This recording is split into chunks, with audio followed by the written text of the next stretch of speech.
Kumpirmado mang nasa Paris, France, tila bulag pa rin ang gobyerno sa eksaktong lokasyon ni Zaldico. Saan nga ba posibleng nagtatago ang pugante? Narito ang exclusive agenda report ni Europe correspondent Dick Villanueva. Matapos mapabalitang nahuli sa border ng Czech Republic si Zaldico, kinumpirma ng DFA na nasa Paris na ang dating kongresista. Wala pang linaw kung saan at kung sino ang kumukupkup sa puganting kongresman. Ayon sa mga ulat, humiling siko ng political asylum sa France. At dahil sa mahigpit na privacy laws ng bansa, hindi raw ito pwedeng magbigay ng detalye sa mga nabigyan at nag-a-apply pa lang ng asylum. Matatagpuan sa outskirt ng Paris ang French Office for the Protection of Refugees and Stateless Persons. Isang kababayan natin na dating radio broadcaster ay nag-apply ng asylum sa opisina dahil sa banta umano sa kanyang buhay sa Pilipinas. Sa ngayon ay may 6 months renewable asylum paper na siya. Ako po ay isang asylum seeker na nanggaling sa Pilipinas. Isa po akong radio broadcaster.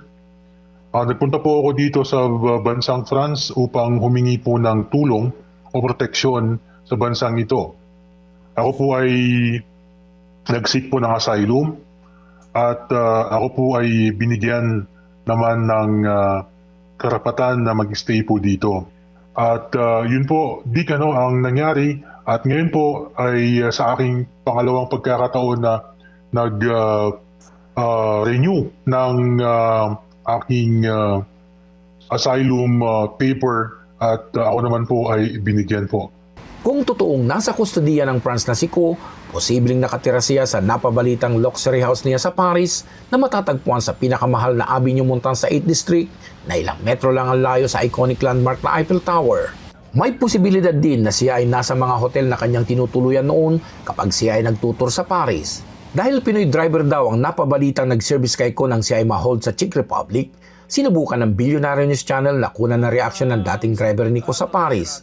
Pero tumanggi na ito sa on-cam interview dahil aniya halos 3 taon nang nakakalipas nang huli niya itong naging kliyente at wala na rin daw silang kontak sa isa't isa.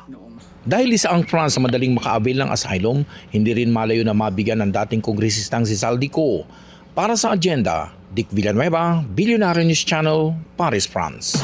Manatiling nakatutok sa Billionaire News Channel, sumubaybay sa aming social media accounts at mag-subscribe sa aming YouTube channel para sa mga eksklusibong balita at storya.